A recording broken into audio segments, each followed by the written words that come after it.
Hey fam, welcome or welcome back. Tisha here, back for another reading of The Witness War Read, The 19th Wife Who Brought Polygamous Cult Leaders to Justice by Rebecca Musser with M. Bridget Cook.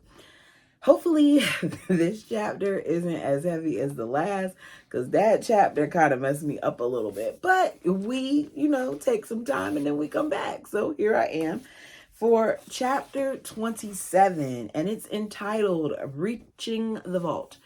Breaching the Vault. Go ahead and do me a favor and hit the like button. Okay.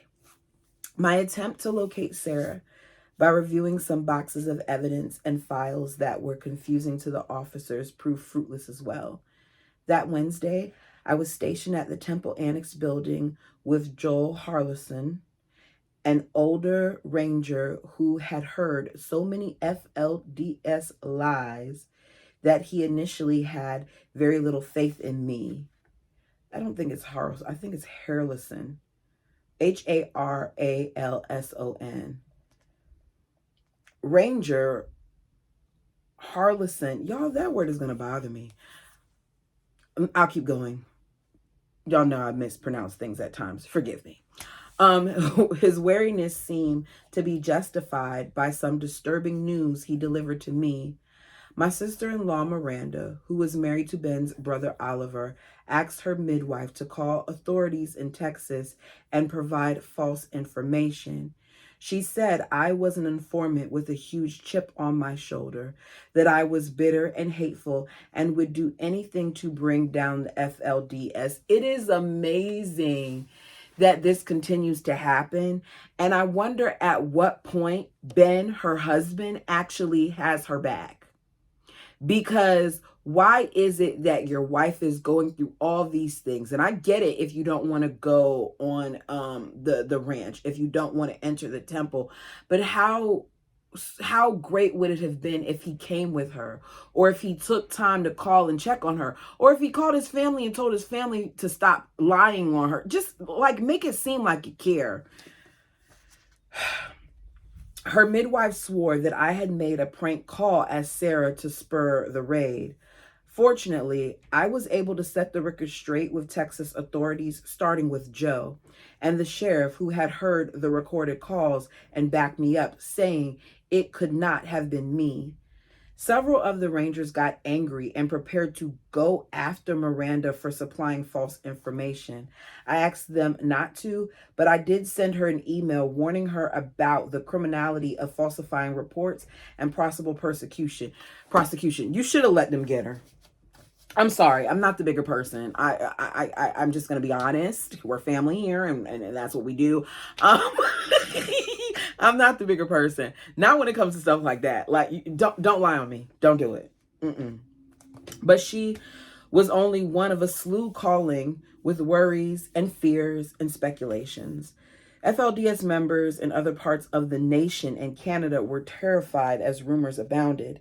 My dad called to tell me that Irene's daughter, Cindy, had been on the YFZ, and she had told Irene that women and children were being held in concentration camps and had been made to line up and strip down in front of men who were checking them by hand for pregnancy. I just don't understand how it's okay for these people to make these lies up like they do, and then try to act like they're this pure set of people. Oh, you can lie to the government. It's okay for you to do that and still make it into their supposed, okay, let me fix my statements, and still make it into the celestial kingdom through a man. Yeah, okay. I angrily refuted this rumor. First of all, Dad, they have made sure that the women work with the women officers as much as possible.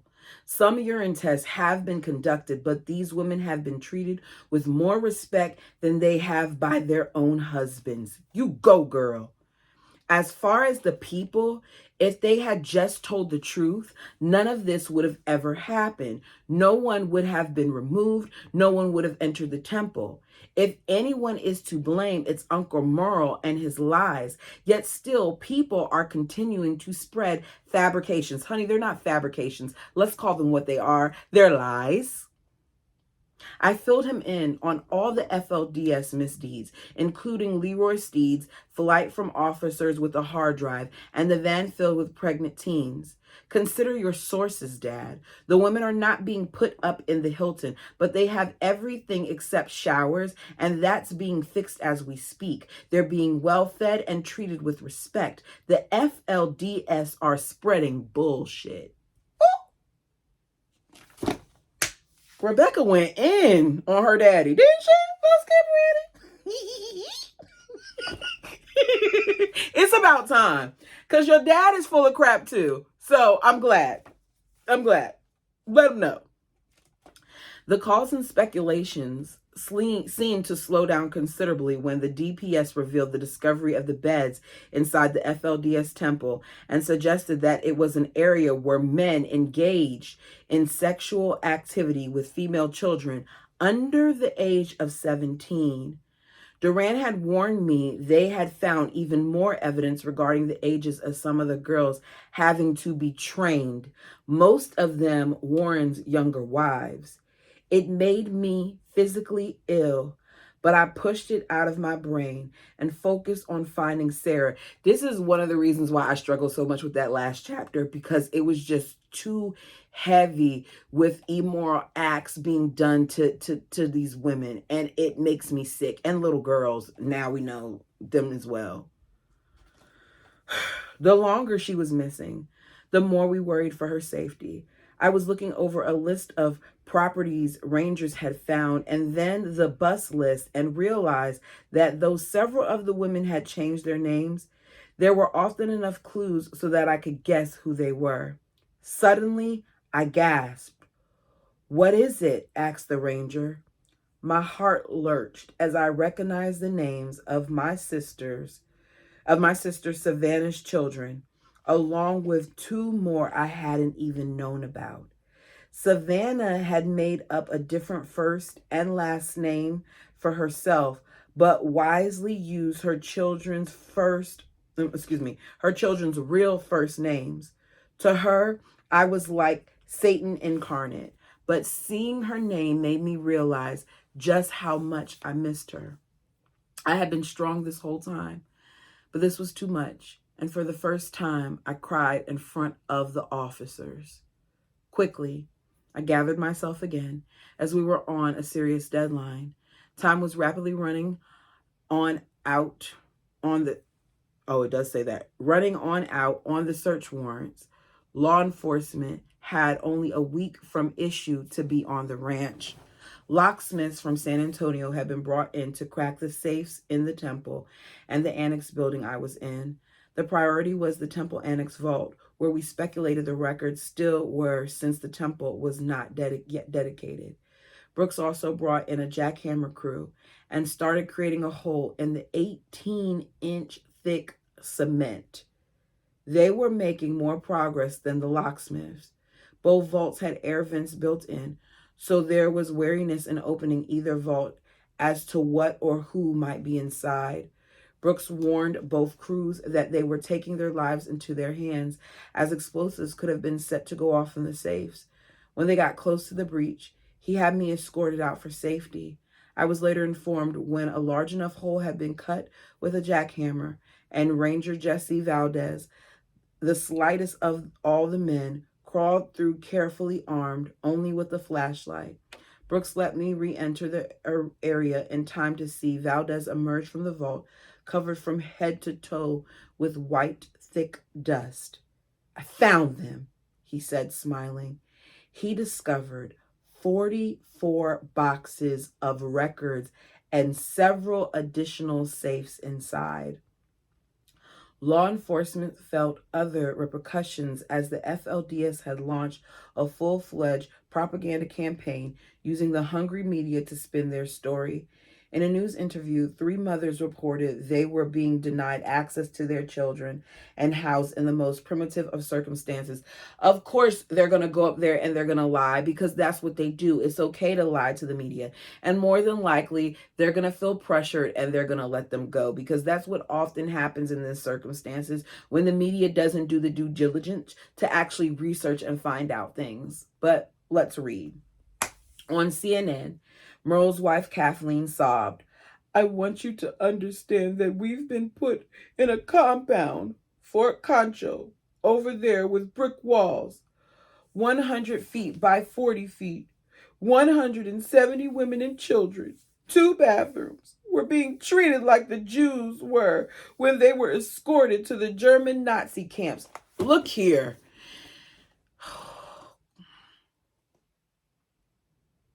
There is no comparison to what the Jews went through for your, what was it, 2 weeks? I don't know how long they were at the FLDS were taken away and put somewhere, but you were not humiliated, you were not tortured, your hair wasn't cut off, you weren't put in encampments, you didn't have to get gassed out and unalived and assaulted and all those other things.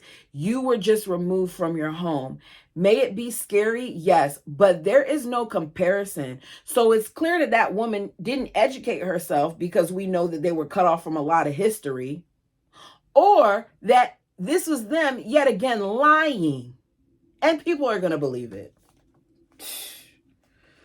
Law enforcement reminded the FLDS members and the media that the adult woman had come voluntarily and were free to leave anytime. But the media was coming down hard on Brooks, who didn't have time to call an official press conference to refute the lies. I met him out on the lawn by the Temple Annex building, where he was pacing back and forth furious. "I do not have time for this shit. You know, Becky, when they first came here, we welcomed them. All they had to do was leave the young girls alone. When we showed up, they lied, and now they're lying again. How dumb do they think we are?" In the meantime, he heard from Flora that she received more calls from Sarah. "Something's not right here," Brooks told me. "I smell a rat." I continued my work in the Temple Annex, trying to locate Sarah's records and answer questions. For lunch, I've been relying on the cook, shed, or chuck wagon that a local businessman had donated to feed an enormous number of the rangers and the residents. Most of the FLDS men ate in their own homes, but some of the young men and very old emerged periodically, so we had to be watchful, and I was always accompanied. As I approached the chuck wagon that day, Ranger Jason mentioned to me to quietly follow him across the way. "What can you tell me about this kid?" he asked me, pointing at Warren's son Tobias, who looked terrified as he sat on the ground, rocking himself. I told him about Toby, who was autistic and obviously wanted to be with his mother. Since he was over 18, he wasn't allowed to leave the ranch. What I saw next touched my heart. Several gruff-looking rangers sat down next to him, comforted him, and offered him lunch from the wagon. I overheard them reassure him that he was not in any danger, and they went to great lengths to make sure that he knew that his mother was not either. Toby loosened up and ate 3 desserts, probably a big treat, as most FLDS were raised not to have sugary foods. After lunch, as I made my way back to the Temple Annex building with Joe by my side, Jason approached me again.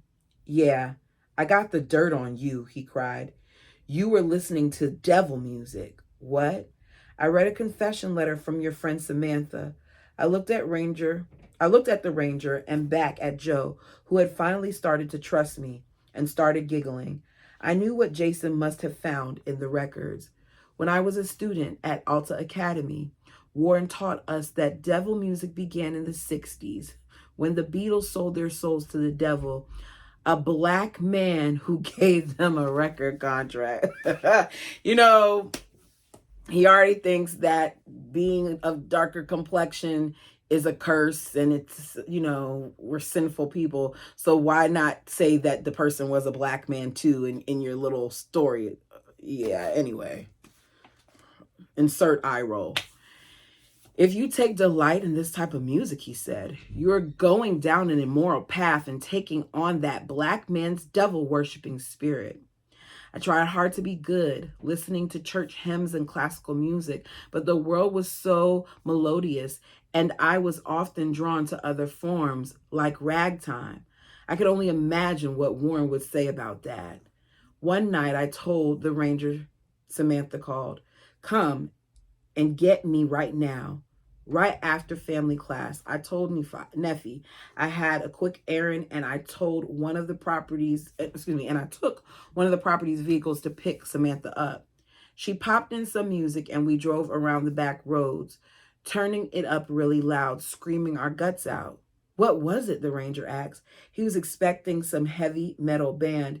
It was a group called A-Teens singing their rendition of, is it ABBA's ABBA Super Trooper? Huh? That was it? I swear, it was bad because it had drum beats and worldly lyrics. I think there's even a reference to a kiss. Dear God, no. Oh, yeah. I'm sure that's why Samantha says I crossed into dark, dark waters. We had a good laugh before we got right back to work. Back in the annex, I realized soberly that most of the letters of repentance officials had found and warrants escalated in boxes of records revealed secrets much more serious than Samantha's confession. Warren had once again found a way to blackmail his greatest supporters, forcing them to give up their darkest skeletons in exchange for their salvation. Now, we knew this to be true because we read it in Rebecca's book and we read it in her sister wife. Was it her sister wife, Sarah? I can't remember. But we read it in her sister wife's book as well, that they were told to have these confessions. And a lot of them were just saying every little thing, thinking that it was going to absolve them, when what he was really doing was he was using it against them. Let's go to chapter 28, Sex, Lies, and Videotape. Brooks had warned me that first day that I might have to testify about what I was seeing on the ranch. Although I had turned down every request since Warren's criminal trial in Utah, as I promised Lamont and Roger I would, what I was observing in Texas made me realize that someone had to speak for the voiceless. Brooks recognized he had some solid criminal cases. At the same time, though, CPS was fighting a losing battle in a no-win 14-day hearing schedule. Working super long hours like the rest of the crew, Elisa and I had been missing our kids like crazy, especially since we'd never been away from them for that long. We called them at least a few times a day. It was hard to talk to Ben as he'd been growing more hateful every day. Dump that man. I'm tired of him. I am tired of Ben. Dump him. That's wrong for me to say, but I hate that he is not getting the bigger picture. He's very much so part of the problem, especially because he's a man. And if he, as a man, knowing the way that men are viewed in their faith, would maybe back up his wife a little bit, could you imagine what that would do? Anyways, his family constantly reminded him that I had done more than enough damage to their profit. Why is he still answering calls to from the family? If you are calling me to speak negatively about my wife, and you're trying to say that my wife, who is speaking up for people who can't speak up for themselves, is doing more damage than a man who assaults women for a living, that's wild. Like, come, that's the thought of that is wild to me. They believed I was now persecuting the common people in cahoots with the government. Lamont was also upset and, like Ben, did not appreciate having to care for two younger ones alone. Our husbands asked constantly, "When are you coming home?" All we could answer was, "I don't know. Get your kids and go back."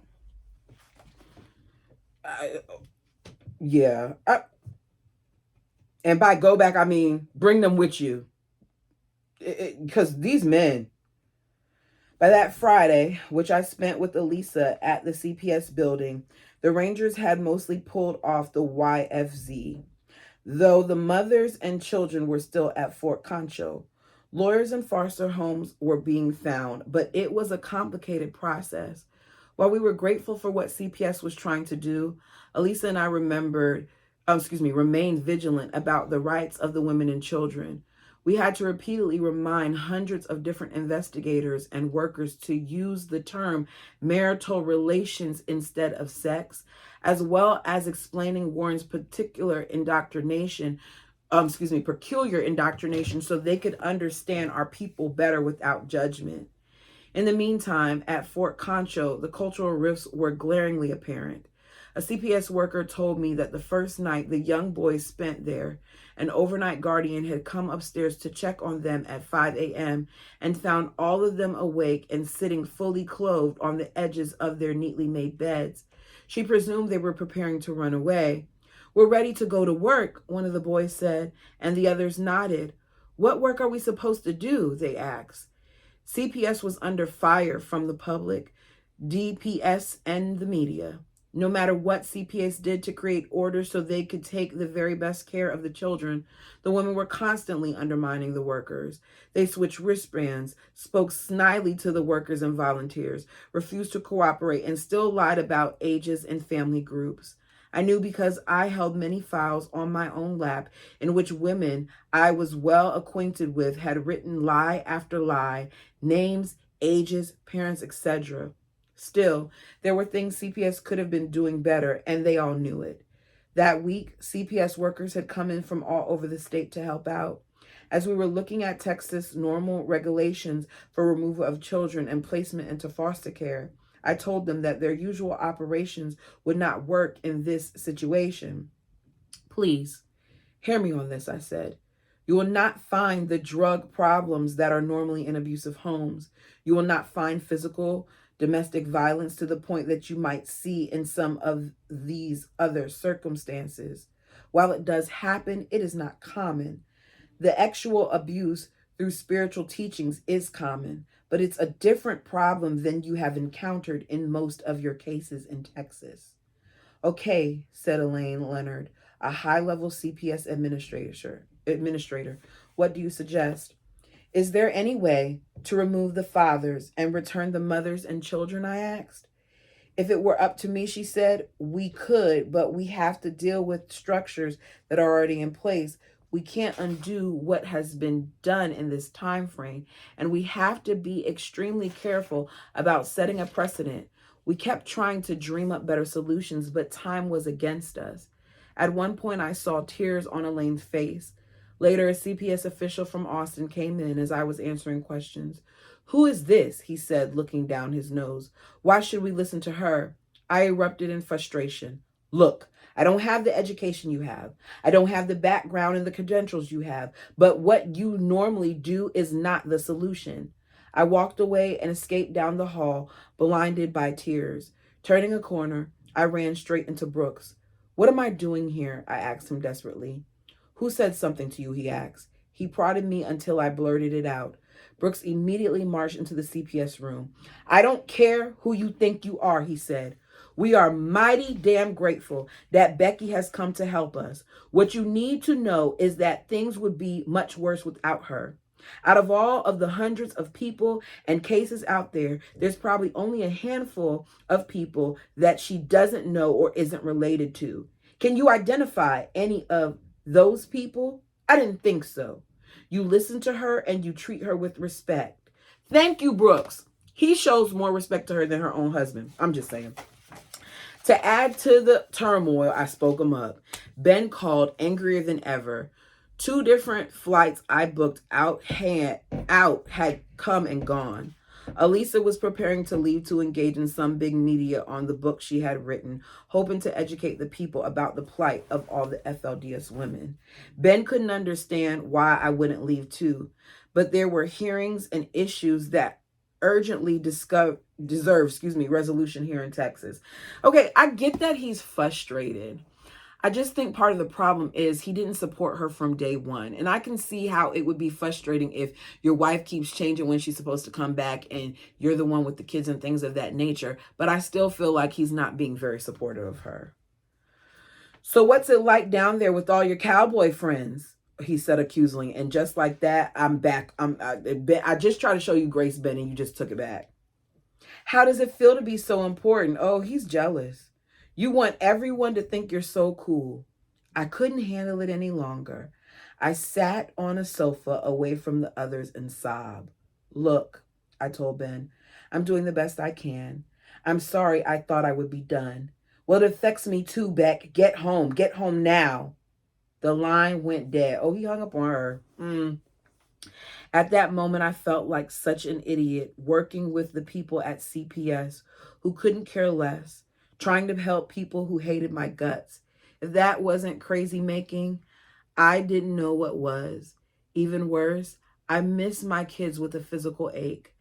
After a deep private cry, I realized that deep down, part of me felt responsible for what was going on here. I had escaped it, and it ended up in the laps of little girls. If I had stayed, could I have made a difference? Could I have stopped any of the madness? No, you couldn't have. If you stayed, you would have been raped even further. I firmly believe that. It's just so obvious that she would have been tortured. She probably would have been sent away like how Warren sent away people because she was too smart for him. Duran's exceptionally kind wife, Lynette, knew I would be alone after Elisa's departure, and she invited me into their home for a Texas-style barbecue Sunday evening. Nothing had been going right. The day before, Dale Evans Barlow, accused husbands of the elusive Sarah Barlow, met with Texas Rangers in St. George. They discovered he was definitely not their man. Women from Fort Chancho were calling the news from their cell phones until a judge ordered the phones confiscated to prevent further false statements and stayed pictures going out. That had turned the public tide against law enforcement and in favor of the FLDS once again. Duran was the most discouraged I'd ever seen him. Nonetheless, the Durans offered me a warm welcome. Duran's brother cooked steaks, and I ate okra for the first time. Ooh. I've ate okra before. It's just not like, ooh, let me get some okra. The sheriff had beautiful grandchildren, one of whom was very close in age to Natalia. It made me miss my children even more. I tried to be sociable, but I was homesick and was still really torn up about not being able to connect with Allie and Sherry. Hey, Becky, said the sheriff. I know you're exhausted, but you're not your usual chipper self. Is there anything we can do? I was about to say no and thank him for his kindness when a thought occurred to me. Do you have a violin handy? He looked at me in surprise, then made a few calls and found one almost immediately from a church member. I lovingly shouldered this instrument, turned it, and began to play by the fire. The music spun its magic, and I felt my spirits lift. There is power in music. And because it's something that she enjoys so much, I'm sure it helps with all her anxiousness. Because you got to think, she's been there all this time, and it's a heaviness that she's dealing with because she's assisting them. She's seeing for herself all the things that have been going on, some of which she knew, some of which she didn't. She understands the gravity of the situation and the weight of that has got to be a lot. Shortly thereafter, Randy and Kathy Mankin came by. I did not yet meet them, but was impressed immediately. Yes, they had been the first to break the news in that little town, but they had integrity about what they reported and when they reported it. Whereas other newscasters had almost compromised the case for ratings, the El Dorado success was diligent about facts and sources. I was also delighted to discover that Randy played the guitar. He strummed for us and sang Marty Robbins ballads. Together we played around the chimney campfire that evening, and it provided a wonderful respite from the pain of the work we'd been doing. What we didn't know that night was that Willie Jessup, Warren's henchman, had been driving around El Dorado, staking out the sheriff's home. The next day, Willie confronted Randy Mankin at his office. I saw you with Becky Musser, he snarled, insinuating some sort of conspiracy between me, Randy, and the sheriff's office. Randy laughed and explained the situation, but Willie didn't believe it. The self-appointed spokesman for the FLDS since the beginning of the investigation, he had taken every opportunity in front of a camera to stretch a tiny bit of truth halfway across the state of Texas. The Texas Rangers had their eyes on him, having been warned by Utah authorities that he was known for violence, possessing both legal and illegal weapons, the use of explosives and verbal threats, and various other forms of intimidation. All I knew was that wherever Willie was, Warren edicts were not far behind. I woke up early Monday morning feeling more rested than I had for days. I met the sheriff and Elaine on the lawn outside Fort Concho. Another call had come in from Sarah, wherein she gave precise details about the playgrounds and the women's schedules. Worse, she also sounded like she might be slightly drugged again. I wore a baseball cap, sunglasses, and floppy jacket so as not to be recognized, since the women at Fort Concho didn't yet know I was there. It was best to keep it that way. As we scoured the playground areas and tried to figure out which room Sarah was in, it was eerie to see the curtains move in the windows and see girls and women stare out at us. Come on, Sarah, where are you? Something just didn't feel right. CPS was going to announce later that day that they were moving the women and children to the Foster Communications Coliseum in San Angelo, which was much bigger and had locker rooms with showers, so it would have been the perfect time for law enforcement to slip Sarah out there for safety. Frustratingly, we couldn't find her. That Tuesday, I was at the sheriff's office when one of the officers suddenly turned up the volume on the big screen television. Larry King was interviewing 3 FLDS women, unmistakably in their pastel prairie dresses, with a larger group of women behind them. I knew each woman. If Larry King's interviewing these women, Larry King is definitely going to make this a bigger thing, and their people are going to side with the FLDS, because if you're really trying to find out the facts, you're going to get more than just those 3 individuals. And I get it. In some instances, law enforcement is mishandling things, but it seems to me that people didn't do what they were supposed to do. Anyways, I knew each woman, Esther, Marilyn, and Sally, quite well. They'd given their real first names, but when King asked them about their children, the lying began. They were used to it. But then came the clincher, when he asked about relationships between older men and teenage girls and younger. Larry King: did you see the others at the ranch getting married younger? Sally: not that I'm aware of. Larry King: Marilyn, had you? Marilyn: not that I have ever seen. Larry King: Esther, had you? Esther: not that I had ever seen. Larry King: so all of these stories are false, or you just haven't seen them? Esther: I believe they are false. Marilyn: I believe they are false. Sally: me also. Larry King: so you're saying there were no young girls at that ranch ever married to, say, men in their 20s or 30s? All 3 of the women shaking their heads no. Esther: not to our knowledge. Oh my God. What BS. I jumped up from behind the desk, a small mountain of files still in my hands. What a bunch of freaking bullish. 2 of the Rangers just stared at me as I slammed back into my seat. They knew it was garbage. They had heard more lies from the FLDS than the truth, but they didn't understand the significance of what I was saying.